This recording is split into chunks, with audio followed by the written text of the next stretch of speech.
قرآن عظیم میں اللہ رب العزت یوں ارشاد فرماتا ہے، اے انسانوں، بے شک تمہارے پاس ایک واضح دلیل آئی اور ایک چمکتا ہوا کھلا ہوا نور تمہارے پاس آیا۔ یہ واضح دلیل کیا ہے اور یہ روشن نور کیا ہے؟ مفسرین فرماتے ہیں دلیل سے مراد بھی ذات مصطفیٰ ہے اور چمکتے ہوئے نور سے مراد بھی ذات مصطفیٰ ہے صلی اللہ تعالی علیہ وسلم۔ دلیل کہتے ہیں کسی کے ذہن میں موجود شک و شبہ کو دور کرنے والی چیز۔ اب وہ جب نبیوں کے ساتھ آتی ہے تو اسی کو معجزہ کہتے ہیں، اور آج کی اس گفتگو میں ہم نے موضوع سخن بنایا ہے معجزات مصطفیٰ صلی اللہ تعالی علیہ وسلم۔ اللہ کے نبی صلی اللہ تعالی علیہ وسلم کے معجزات، یہ عربک ورڈ ہے معجز، جس کا مطلب ہوتا ہے عاجز کرنے والی چیز، سامنے والے کو ڈھیر کر دینا، اس کو عربی میں کہتے معجز کر دیا۔ یہ نبیوں کے ساتھ اللہ تبارک و تعالیٰ نے ایک قوت ایسی بھیجی کہ وہ اپنی حقانیت کے لیے دلیل کے طور پر کوئی ایسی چیز ظاہر فرماتے ہیں جو عام انسانوں کے سمجھ میں نہ آ سکے، اسی کو معجزہ کہتے ہیں۔ معجزے کی چند شرطیں ہیں، یہ یاد رکھیں، نبی سے صادر ہوگی تو معجزہ ہے۔ کوئی جھوٹا آدمی ایسا کرتب کر کے دکھائے تو اسے جادو کہا جا سکتا ہے، شعبدہ بازی کہا جا سکتا ہے۔ اللہ کا نبی اپنی حقانیت کے لیے، اپنے رسول ہونے کے لیے، اپنے نبی ہونے کے لیے جو دلیل پیش کرتا ہے وہی معجزہ ہے۔ تقریباً سارے نبیوں کو اللہ تعالیٰ نے اس شان سے دنیا میں مبعوث فرمایا، کسی نہ کسی معجزے کے ساتھ ہی انہیں بھیجا۔ سارے نبیوں کے معجزات اس مختصر سی مجلس میں گنائے نہیں جا سکتے، لیکن نبی جو معجزہ لے کر کے آتا ہے وہ اپنی قوم کے درمیان جس چیز کی ضرورت ہوتی ہے، جس چیز کا ماحول ہوتا ہے، وہی لے کر کے آتا ہے۔ اب مثال کے طور پر موسیٰ علیہ الصلوۃ والتسلیم کا زمانہ جادوگری کا زمانہ تھا، بڑے بڑے جادوگر اپنے اپنے کرتب دکھاتے تھے، جس کو نظر بندی کہہ سکتے ہیں عام آپ، یا اس کو آپ میجک سمجھ لیں۔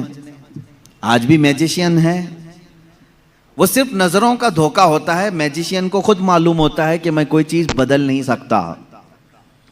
کچھ لوگ تو نظر چرا کر کے اتنی تیز کام کرنے کے ماہر ہوتے ہیں کہ وہ چیز کو بدلتے بھی نہیں، آستینوں میں کبوتر رکھ کر کے کھینچ کر کے دکھا دینا، یا پھر پانی کے گلاس میں سے پھول پھینک دینا، یہ نظروں کا دھوکہ ہے، جس کو شعبدہ بازی کہتے ہیں۔ باضابطہ اس کی آج کلاسیں بھی چلتی ہیں، لوگ سیکھتے بھی ہیں۔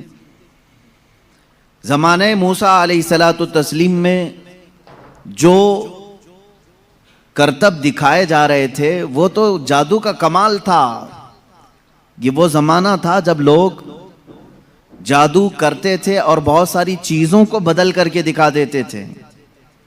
اسی لیے فرعون نے موسیٰ علیہ السلام کے مقابلے کے لیے جادوگروں کو ہی بلایا تھا، اس کا مقابلہ کرو، اور جادوگروں نے موسیٰ علیہ السلام کے سامنے جو چیز پیش کی وہ چھوٹی چھوٹی رسیوں کو زمین پر پھینک کر سانپ بنا کر کے دکھایا۔ سب سانپ بن کر کے زمینوں پر دوڑ رہے تھے۔ اللہ تعالیٰ نے موسیٰ علیہ السلام کو اس زمانے کا جو معجزہ عطا کیا تھا وہ آپ کا عصا ہے، جب وہ زمین پر ڈالتے تو اژدہا سانپ بن جاتا تھا، پھر اگر اسے پکڑ لیتے تو پھر لکڑی ہو جاتا۔ موسیٰ علیہ الصلوۃ والتسلیم نے جادوگروں کے مقابل میں اپنے عصا کو زمین پر پھینکا، وہ بڑا سانپ اور اژدہا بن کر کے سارے جادوگروں کے سانپوں کو ایک ہی سانس میں نگل گیا۔ اب اس سانپ کی ہیبت ایسی تھی کہ وہاں جو موجود تھے جادوگر، انہوں نے کہا آمنا برب موسیٰ و ہارون، ہم سب موسیٰ اور ہارون کے رب پر ایمان لے آئے۔ دوسرا جادو تو اب انہیں دکھانا بھی نہیں تھا، سیدھے وہ ایمان کی بات کر گئے۔ تو نبی جو ہے اپنے معجزے سے سامنے والوں کا عاجز کر دیتا ہے۔ اس میں واقعے میں آپ نے سمجھا کچھ اگر یہ عام لوگوں کے پاس دکھایا جاتا تو ظاہر سی بات ہے ہم سمجھ لیتے کہ ہاں عام آدمیوں کو اس طرح کر کے دکھائیں گے تو ان کے ذہنوں پر حکومت طاری ہو جائے گی. لیکن موسیٰ علیہ السلام نے ان لوگوں کو عاجز کیا تھا جو آلریڈی جادوگر تھے, وہ جانتے تھے چیزوں کو بدلنا, تو وہ عاجز کیسے ہو گئے؟ ایک بار زندگی میں موسیٰ علیہ السلام کی لکڑی کو سانپ بنتے ہوئے دیکھ کر وہ اپنی پرانی ساری چیزیں چھوڑ کر ایمان لانے پر کیسے تیار ہو گئے؟ ان کو چاہیے تھا کہ ایک اور دوسرا جادو ٹرائی کرتے. میرے عزیزو, معلوم یہاں یہ ہوتا ہے کہ جادو جو ہے وہ نظروں کا دھوکہ ہوتا ہے. جو جادوگر رسیوں کو سانپ بنائے تھے انہیں معلوم تھا کہ یہ حقیقت میں رسی ہے, اس جادوگر کو وہ رسی دکھتی تھی, عوام کو سانپ نظر آتا تھا. جادوگر کو وہ چیز حقیقت میں وہی دکھتی ہے جو ہوتی ہے, لیکن لوگوں کو بدل کر کے دکھتی ہے. جادوگروں کو یہ معلوم ہوتا ہے. لیکن موسیٰ علیہ السلام نے جو لکڑی زمین پر ڈالی تھی وہ جادوگروں کے نظر میں بھی لکڑی نہیں دکھ رہی تھی, وہ حقیقت میں سانپ بنی ہوئی تھی. یہ معجزے اور جادو میں فرق ہے. جادو جو ہے نظروں کا دھوکہ ہو سکتا ہے اور معجزہ حقیقت کو تبدیل کر دیتا ہے, حقیقت کو بدل دیا جاتا ہے. عیسیٰ علیہ السلام کو اللہ رب العزت نے جو معجزہ عطا فرمایا, مردوں کو زندہ کرنا. آپ مٹی کے پرند بناتے تھے, پرندے, اس میں پھونک مارتے تھے تو وہ اڑنے لگ جاتے تھے.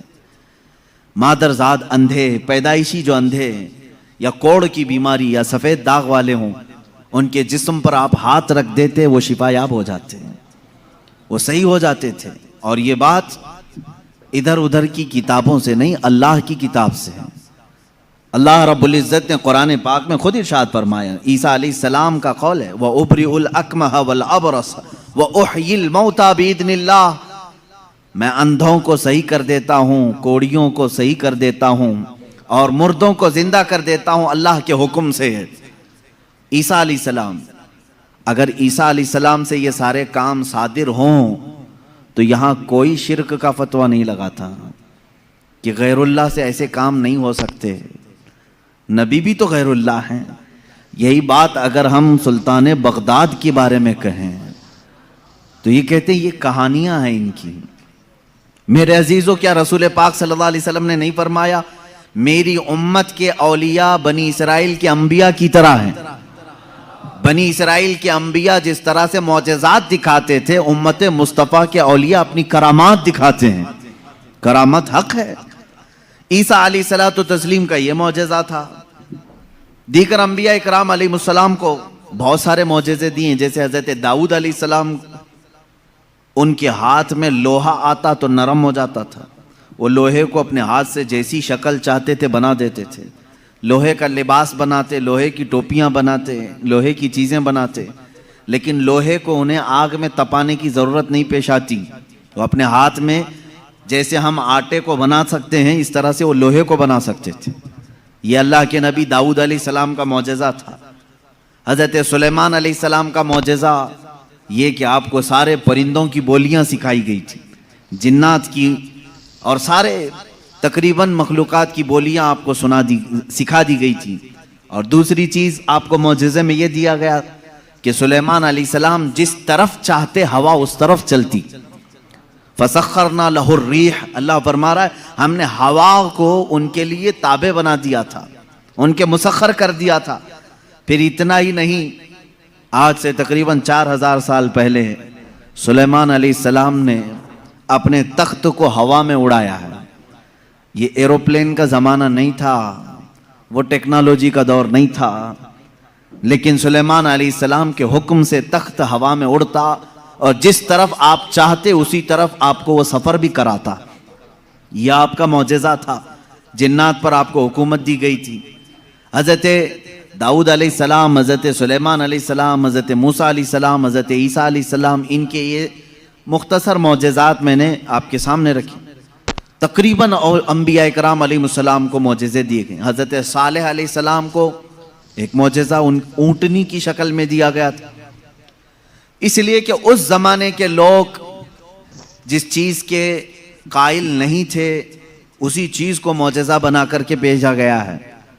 یعنی عیسیٰ علیہ السلام کے زمانے میں لوگ یہ کہتے تھے مرنے کے بعد دوبارہ زندہ نہیں ہو سکتے, عیسیٰ علیہ السلام کو وہی معجزہ دے کر بھیجا اللہ نے، مردوں کو زندہ تم کر کے دکھاؤ۔ جب نبی کر کے دکھا سکتے ہیں تو اللہ دوبارہ کیسے نہیں زندہ کرے گا؟ صالح علیہ السلام کے زمانے میں لوگ اس بات کے انکاری تھے کہ بغیر باپ کے کوئی بیٹا ہو نہیں سکتا، بغیر باپ کے کوئی بیٹا پیدا نہیں ہو سکتا، آدم علیہ السلام کیسے آ گئے دنیا میں، ایسا کیسے ہو سکتا ہے؟ صالح علیہ السلام کو اللہ تعالیٰ نے حکم فرمایا تم اپنی قوم کو لے جاؤ ایک پہاڑ کے پتھر پر، پتھر سے کہو کہ اس میں سے اونٹ پیدا کر کے دیں۔ حضرت صالح علیہ السلام نے اس پتھر کے پاس کھڑے ہو کر فرمایا تو پتھر سے ایک اونٹنی کا بچہ نمودار ہوا۔ اس اونٹنی کا نہ باپ ہے نہ ماں ہے، اور اپنی برادری سے اپنی نسل سے بھی نہیں، بلکہ پتھر ایک جامد چیز سے اونٹ پیدا ہوا۔ اس اونٹنی کا ذکر بھی قرآن پاک میں ہے۔ یہ معجزے کے طور پر دیا گیا تھا صالح علیہ الصلوۃ والتسلیم کو۔ عزیزان گرامی وقار، ان انبیاء کرام کو ان کے زمانوں کی جو ضروریات تھی، جو تقاضے تھے، وہ معجزے دیے گئے، اور سید الانبیاء محمد الرسول اللہ صلی اللہ تعالی علیہ وسلم کو ان تمام انبیاء کے جو معجزات تھے وہ تنہا حضور کو عطا کیے گئے۔ حسن یوسف دم عیسیٰ ید بیضا داری، آنچ خوباں ہمہ دارند تو تنہا داری۔ اے رسول پاک، یوسف کا حسن بھی آپ کے پاس ہے، عیسیٰ کا دم بھی آپ کے پاس ہے، اور موسیٰ کا ید بیضا بھی آپ کے پاس ہے۔ وہ تمام خوبیاں جو رکھتے تھے انبیاء، یا رسول اللہ، تنہا آپ کی ذات میں اللہ نے وہ جمع کیا۔ امام عشق و محبت نے فرمایا ذات ہوئی انتخاب، وصف ہوئے لاجواب۔ ذات ہوئی انتخاب، وصف ہوئے لاجواب، نام ہوا مصطفیٰ تم پہ کروڑوں درود۔ ایک ذات ہے، ہزاروں وصف اس میں جمع کیے اللہ نے، ہزاروں وصف جمع کیے۔ اب معجزات میں شروع کرتا ہوں، اس لیے کہ ہمارا وقت بہت تیزی سے چلتا ہے اور وقت کی سوئیاں ہمیں کاٹتے ہوئے چلی جاتی ہیں۔ اللہ ہمارے وقت میں برکت عطا فرمائے۔ اس بات کو میں محسوس کرتا ہوں کہ جب میلاد مصطفیٰ ہو، رسول کریم صلی اللہ تعالیٰ علیہ وسلم کے تذکرے ہوں، آپ کو بھی احساس ہوتا ہوگا، آپ کو بھی احساس ہوتا ہوگا، مجھے خود احساس ہوتا ہے 1.5 گھنٹہ 2 گھنٹہ یا جس قدر بھی یہاں بیٹھے ہیں، کب وقت گزر گیا پتہ ہی نہیں چلا۔ محفل ختم ہوتی ہے تو ہم گھڑیاں دیکھتے ہیں، کیا ہم اتنی دیر تک بیٹھے رہے؟ پہلو میں درد بھی نہیں ہوا، پیٹھ میں کمر میں کوئی کسک بھی نہیں آئی، اس میں اتنا لگاؤ کیسے رہا؟ عزیزان گرامی وقار، اس سے بعض علماء نے یہ مسئلہ اخذ کیا کہ جب محبت کرنے والا محب اپنے محبوب کے تذکرے میں رہتا ہے تو اسے وقت کا اندازہ نہیں ہوتا۔ اسی لیے لوگوں نے کہا قیامت کا دن اگرچہ 50,000 سال کا ہو، اگرچہ 50,000 سال کا ہو، لیکن جو لواء الحمد کے نیچے آ گیا وہ میرے مصطفیٰ کی شان بیان کر رہا ہوگا۔ یہاں تک کہ قیامت کا یہ 50,000 سال کا جو ایک دن ہے، روایات میں بتایا گیا ہے عاشقان مصطفیٰ کو ایسا لگے گا جیسے بجلی چمکی اور ختم ہو گئی۔ لوگ کہتے ہیں قیامت آئی بھی اور چلی بھی گئی۔ وہ لمبا دن ان کے لیے بھاری ہوگا جو گستاخی رسول میں اپنے پیٹ مروڑتے رہتے ہیں، ان کے لیے بھاری ہوگا جن کے سینے رسول اللہ کی محبت سے منور نہیں ہیں۔ عزیزان گرامی وقار، یہی بات تو قبر میں بھی ہے، یہی بات۔ بعض لوگوں کو دفن کیا جاتا ہے، تذکرہ سنیں اور جی لگا کر کے سنیں۔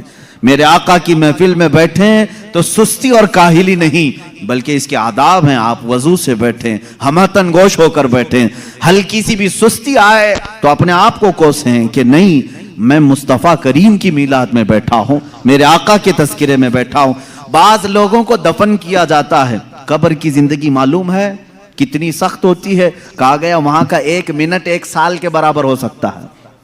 مردے پر وقت ہی نہیں گزرتا، وقت ہی نہیں جاتا، وہ روز انتظار کرتا ہے، روز انتظار کرتا ہے۔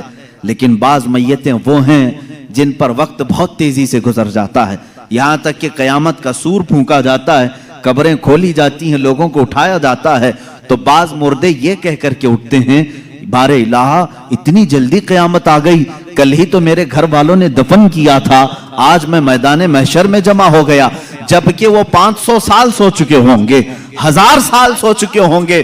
فرق کیوں؟ بعض مردوں پر وقت نہیں بیتتا، بعض لوگوں پر وقت تیزی سے چلا جاتا ہے۔ وجہ یہ ہے کہ جس کی قبر میں جلوہ مصطفیٰ نظر آ جائے، میرے آقا صلی اللہ تعالیٰ علیہ وسلم اس کی قبر میں آ جائیں اور وہ جلوہ جہاں آرا کو دیکھنے میں مصروف ہو تو قیامت کا سور پھونک دیا جائے گا، وہ انہی جلووں میں مست ہو چکا ہوگا اور اسے وقت کا احساس نہیں ہوگا۔ اے اللہ ہمیں اس جماعت میں شامل فرما۔ اب ہم معجزات مصطفیٰ صلی اللہ تعالیٰ علیہ وسلم کی طرف چلتے ہیں۔ اللہ کے نبی صلی اللہ تعالیٰ علیہ وسلم کو میرے مولا نے جو معجزے دیے تھے وہ الگ الگ ہیں، حسی معجزے، معنوی معجزے۔ آپ صلی اللہ تعالیٰ علیہ وسلم کا سب سے بڑا معجزہ کیا ہے؟ میں اس کو آخر میں عرض کرتا ہوں، لیکن ایک بات یاد رکھیں، حضور کی پوری زندگی معجزہ ہے، سب پوری زندگی معجزہ ہے۔ آپ کے جو بیانات ہیں وہ حدیثیں وہ معجزہ ہیں۔ حضور پاک صلی اللہ تعالیٰ علیہ وسلم کا چلنا پھرنا اٹھنا بیٹھنا سب معجزے کی شکل میں ہے، اس لیے کہ اس طرح کی چیزیں عام آدمی کر نہیں سکتا۔ جو یہ دعویٰ کرے کہ میں حضور کے برابر ہو سکتا ہوں معاذ اللہ رب العالمین، اس کو آج ہمارا بیان ضرور سننا ہوگا۔ معجزات مصطفیٰ صلی اللہ تعالیٰ عنہ، ایک ایک چیز حضور صلی اللہ تعالیٰ علیہ وسلم کی زندگی پوری کائنات کو آج بھی چیلنج کر رہی ہے، عاجز کر کے رکھی ہے۔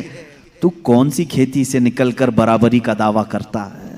حضور اکرم صلی اللہ تعالیٰ علیہ وسلم کی ذات ستودہ صفات، اللہ کے نبی صلی اللہ تعالیٰ علیہ وسلم کے بچپن کی بات لیتے ہیں، آج پیدا ہوئے، میلاد مقدس ہے، اور زمانے رسول صلی اللہ تعالیٰ علیہ وسلم میں یعنی ولادت کے زمانے میں مکہ کا ماحول تھا کہ بچے پرورش کے لیے دایاؤں کے پاس دے دیے جاتے تھے۔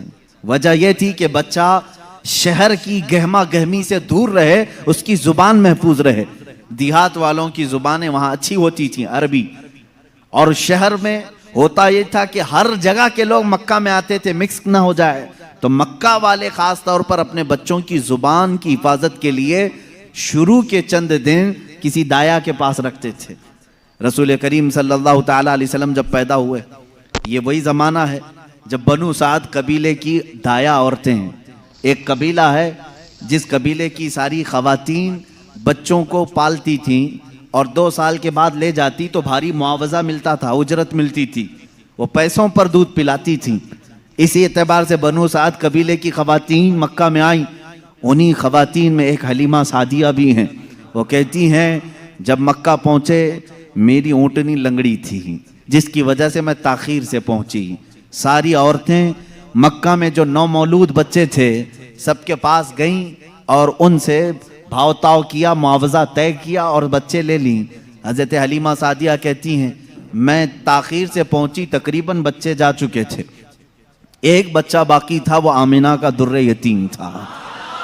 میں وہاں آئی، میں نے دیکھا اور اس کے بعد پوچھا کون ہے اس بچے کا سرپرست؟ کہا بچے کی ولادت سے 6 ماہ پہلے ہی اس کے والد کا وصال ہو چکا ہے۔ حلیمہ کہتی ہے میں چھوڑ کر باہر چلی آئی، میں نکل آئی کہ باپ ہے نہیں بچے کا، میں اگر دودھ پلا بھی دوں 2 سال کے بعد مجھے اجرت دے گا کون معاوضہ دے گا؟ وہ کہتی ہیں پھر پورا مکہ چھان ماری لیکن اب کوئی بچہ نہیں ملا۔ شام ہو گئی تھی، شوہر ساتھ میں تھا۔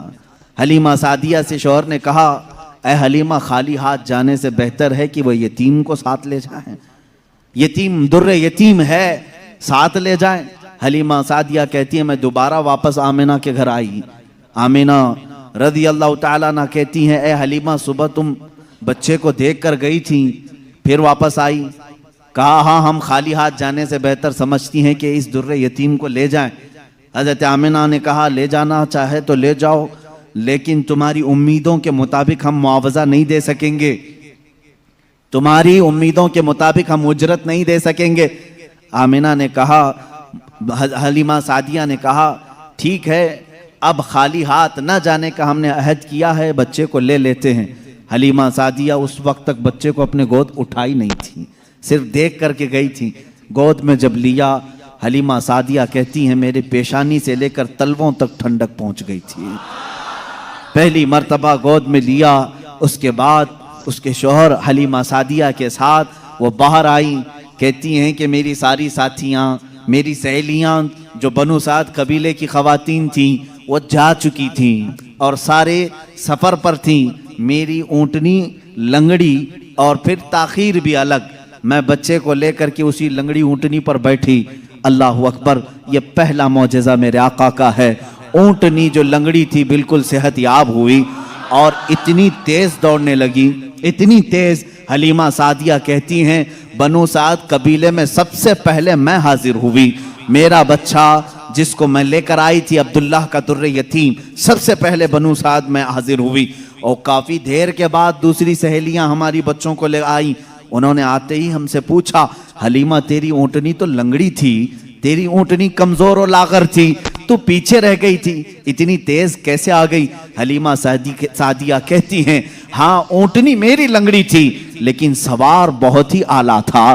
جیسے ہی یہ بچہ اس اونٹنی پر سوار ہوا، نہ جانے اس میں طاقت کہاں سے آئی، سب سے پہلے میں حاضر ہوئی۔ ساری عورتوں نے محسوس کیا یہ ایک معجزہ نہیں، بنو سعد جو قبیلہ ہے وہ آج بھی ہے طائف کے قریب، آج بھی وہ قبیلہ ہے حلیمہ سعدیہ کا قبیلہ جس کو بنو سعد کہتے ہیں۔ اس قبیلے والوں کا بیان ہے کہ یہ رات ایسی تھی، پورے بنو سعد قبیلے کی بکریوں کے دودھ سے تھن بھر چکے تھے، سارے قبیلے والوں کی بکریوں کے تھن دودھ سے بھر چکے تھے۔ حلیمہ سعدیہ کہتی ہیں جب میں بچے کو گھر میں لے آئی تو عجیب سی راحتیں اور برکتیں اور ہوائیں چلنے لگیں، لوگوں نے محسوس کیا آج تک بنو سعد قبیلے میں ایسی خوشگوار ہوائیں آئی نہیں تھی، لیکن لوگوں نے بعد میں یہ محسوس کیا یہ حلیمہ سعدیہ کے گھر جو بچہ آیا ہے اسی کی برکتیں ہیں۔ یہ کے بعد دیگرے لوگوں نے معجزے دیکھے بھی۔ حلیمہ سعدیہ کی جو بیٹی ہیں شیمہ، جو حضور صلی اللہ علیہ وسلم کی دودھ شریک بہن ہیں، حضور کی دودھ شریک بہن ہیں، وہ کہتی ہیں میں محمد صلی اللہ تعالیٰ علیہ وسلم کو گود میں لے کر رات میں بیٹھتی تھی، 1 سال کے نہیں تھے، 9 ماہ کے تھے، جب میں گود میں لے کر بیٹھتی تھی، تاریک راتیں ہوں یا اجالی راتیں ہوں، کھلے آسمان کے نیچے میں آ کر بیٹھتی۔ محمد عربی صلی اللہ علیہ وسلم کی پرورش میں حلیمہ کا گھرانہ لگا ہے، کہتی ہیں ہم مالدار نہیں تھے، کھیل کھلونے والی چیزیں ہمارے گھر نہیں ہوتی تھی، لیکن شیمہ کہتی ہیں جب محمد میری گود میں ہوتے رات کو 14ویں کا چاند چمک رہا ہوتا اور محمد صلی اللہ علیہ وسلم گود سے انگلی کو یوں اٹھاتے، چاند ادھر چلا جاتا، کبھی چاند ادھر جاتا، گود میں انگلی جس طرف کرتے وہ چاند ادھر ہی جھک جاتا تھا۔ اعلیٰ حضرت امام عشق و محبت فاضل بریلوی رضی اللہ تعالیٰ عنہ یوں فرماتے ہیں چاند جھک جاتا ادھر، انگلی اٹھاتے مہد میں، کیا ہی چلتا تھا اشاروں پر کھلونا نور کا، کیا ہی چلتا تھا اشاروں پر کھلونا نور کا، صبح طیبہ میں ہوئی بٹتا ہے باڑا نور کا، صدقہ لینے نور کا آیا ہے تارا نور کا۔ عزیزان گرامی، کھلونا بنا ہے کون؟ جس سے پوری دنیا آج تک کھیل نہ سکی، وہ محمد عربی صلی اللہ علیہ وسلم کا کھلونا بنا ہے۔ یہ میرے آقا صلی اللہ علیہ وسلم کے معجزات گود کے معجزات ہیں، گود کے معجزات ہیں۔ اب میں یہاں پر ایک بات یہ بتانا چاہتا ہوں، ان لوگوں کے ذہن کو میں صاف کرنا چاہتا ہوں جو لوگ یہ کہتے ہیں حضور صلی اللہ تعالیٰ علیہ وسلم 40 سال کے بعد نبی بنائے گئے، 40 سال کے بعد نبی بنائے گئے۔ بہت سارے لوگوں نے کتابوں میں بھی لکھ دیا۔ میرے عزیز بات کو سمجھا کرو، نبی بنائے گئے یہ جملہ توجہ، اور ہمارا عقیدہ یہ ہے 40 سال کے بعد حضور نے اپنے نبی ہونے کا اعلان فرمایا۔ نبی بنائے گئے الگ چیز ہے، وہ نبی کب بنائے گئے تھے یہ خود رسول پاک سے پوچھو، آپ کب نبی بنائے گئے تھے؟ ان کی کتابوں سے نہ پوچھیں گے، ہم حضور سے پوچھتے ہیں۔ میرے آقا فرماتے ہیں کنت نبیا وآدم بین الماء والطین، میں تو اس وقت بھی نبی تھا جب آدم کو پانی اور مٹی میں گوندھا جا رہا تھا، آدم علیہ السلام کے خمیر کو گوندھا جا رہا تھا، اس وقت بھی میں نبی تھا، یہ اللہ کے حبیب صلی اللہ علیہ وسلم نے فرمایا۔ اور یہ لوگ کہتے ہیں 40 سال کے بعد نبی بنائے گئے۔ اچھا چلو ٹھیک ہے، اس حدیث کو اگر نہیں مانتے، معجزہ کب دیا جاتا ہے؟ معجزہ کب دیا جاتا ہے؟ جب نبی اپنی نبوت کو ظاہر کر دے، اسے لوگوں کو قائل کرنا رہتا ہے، ایمان کی طرف بلانا ہوتا ہے، اپنی حقانیت کی دلیل پیش کرنی ہوتی ہے، تب نبی معجزہ دکھائے گا۔ یہاں محمد عربی صلی اللہ علیہ وسلم گود میں جو معجزے دکھا رہے ہیں، حلیمہ سعدیہ کے گھر جو معجزے دکھائے جا رہے ہیں، تمہارے قول کے اعتبار سے 40 سال کے بعد نبی ہوئے تھے نا، تو معجزے تو 40 سال بعد دکھنا چاہیے۔ حلیمہ سعدیہ کی گود میں جو معجزے دکھ رہے ہیں اس سے پتہ چلتا ہے وہ پیدائشی نبی تھے، اعلان کا حکم 40 سال کے بعد اللہ نے دیا، وہ نبی نبوت لے کر کے دنیا میں آئے۔ عزیزان گرامی، یہ معجزات کی ابتدا حلیمہ سعدیہ کے گھر سے ہوئی اور اس کے بعد ایک دو نہیں کئی معجزے۔ حلیمہ سعدیہ رضی اللہ تعالیٰ عنہا کی بیٹی شیمہ کہتی ہیں 2 سال کی عمر سے پہلے ہی حضور پاک صلی اللہ تعالیٰ علیہ وسلم عام انسانوں کی طرح بڑے نہیں ہوئے ہیں، 9 مہینے کی عمر میں تو آپ تیر چلاتے تھے اور برابر نشانے پر، اور کبھی آپ نے ہکلا کر کے بات نہیں کی جیسے بچے تتلا کر ہکلا کر بات کرتے ہیں۔ اللہ کے حبیب صلی اللہ علیہ وسلم نے جب گفتگو فرمائی نہایت فصیح عربی میں گفتگو فرمائی، فرماتی ہیں کہ ایک بھی ایسا ٹوٹا ہوا جملہ محمد سے ہم نے سنا نہیں، یہ حضرت حلیمہ سعدیہ فرماتی۔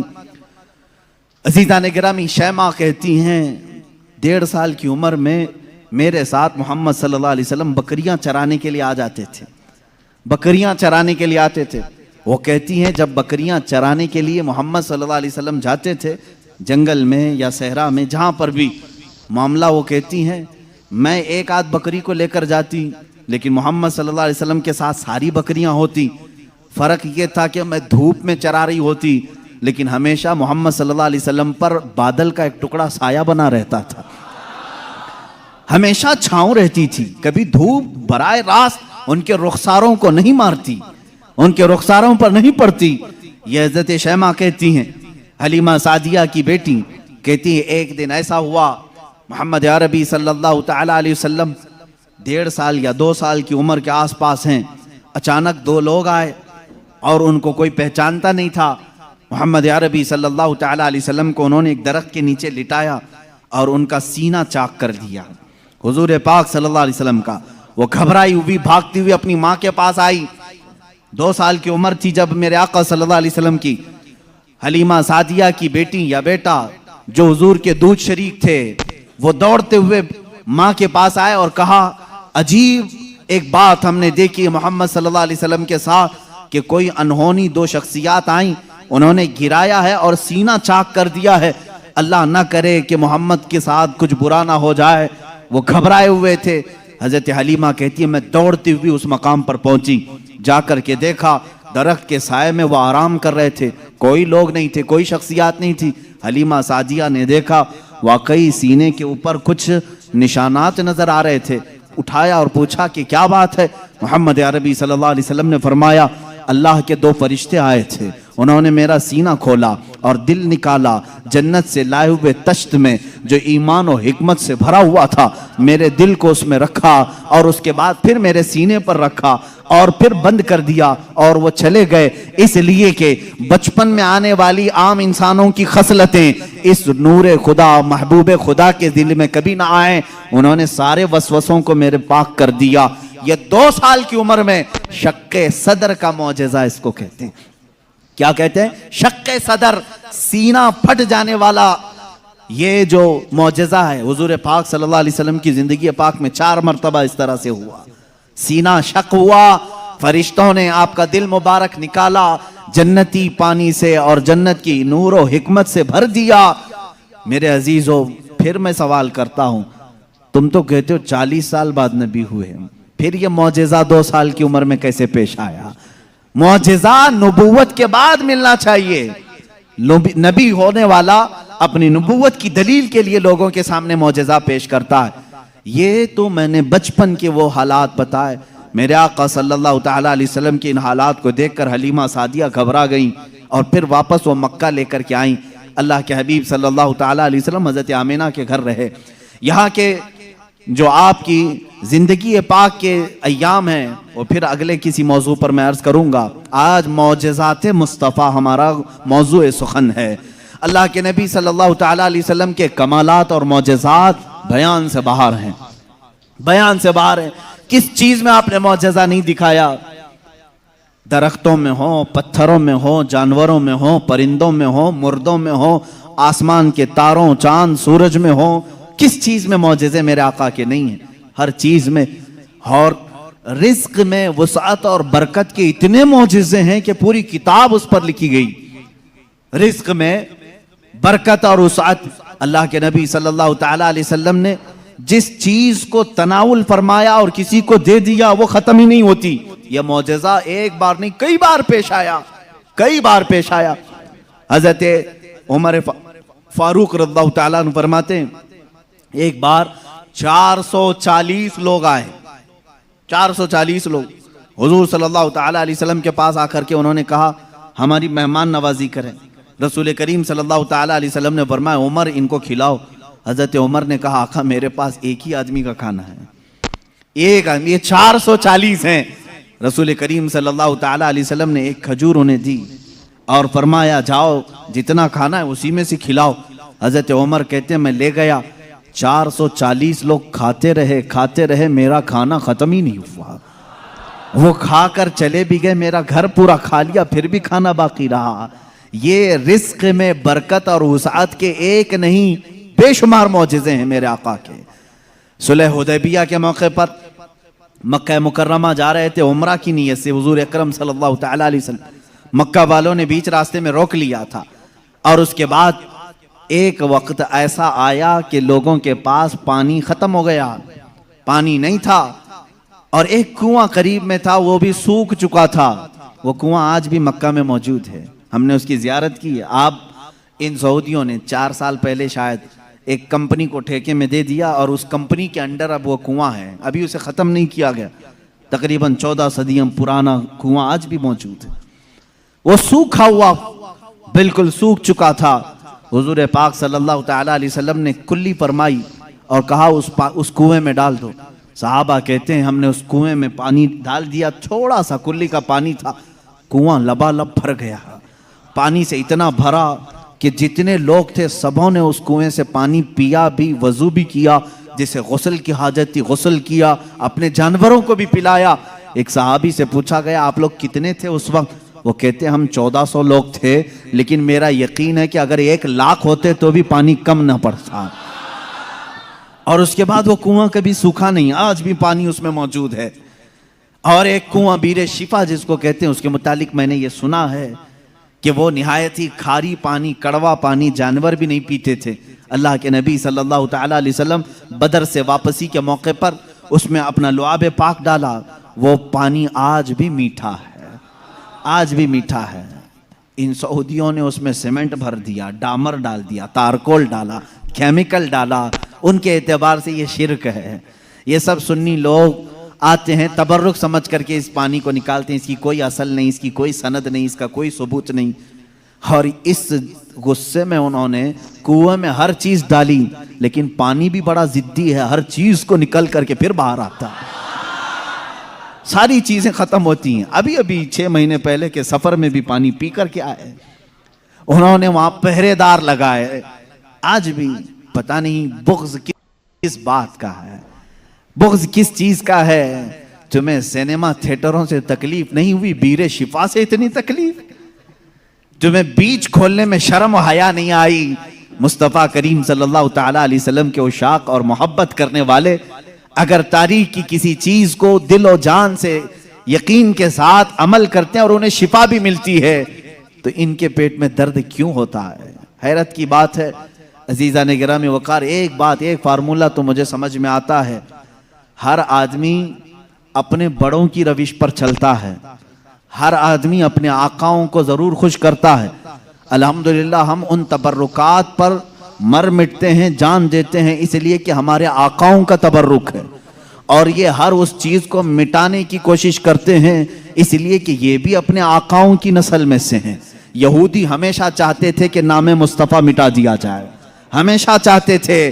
تورات میں کھرچ کھرچ کر کے نام نکالے انہوں نے, لیکن اعلیٰ حضرت فاضل بریلوی رضی اللہ تعالیٰ عنہ نے یہ فرمایا, تو گھٹائے سے کسی کے نہ گھٹا ہے نہ گھٹے, جب بڑھائے تجھے اللہ تعالیٰ تیرا, مٹ گئے مٹتے ہیں مٹ جائیں گے آدھا تیرے, نہ مٹا ہے نہ مٹے گا کبھی چرچا تیرا. حضور پاک صلی اللہ تعالیٰ علیہ وسلم کی کوئی چیز تم تاریخ سے نہیں مٹا سکو گے. بہرحال رزق میں برکت اور وسعت کے بے شمار معجزات ہیں. ایک بار تو کمال کی بات ہے, مقام زورا پر حضور پاک صلی اللہ تعالیٰ علیہ وسلم تشریف فرمائے. یہاں صحابہ کہتے ہیں ہمارے پاس پانی پھر ختم ہو گیا,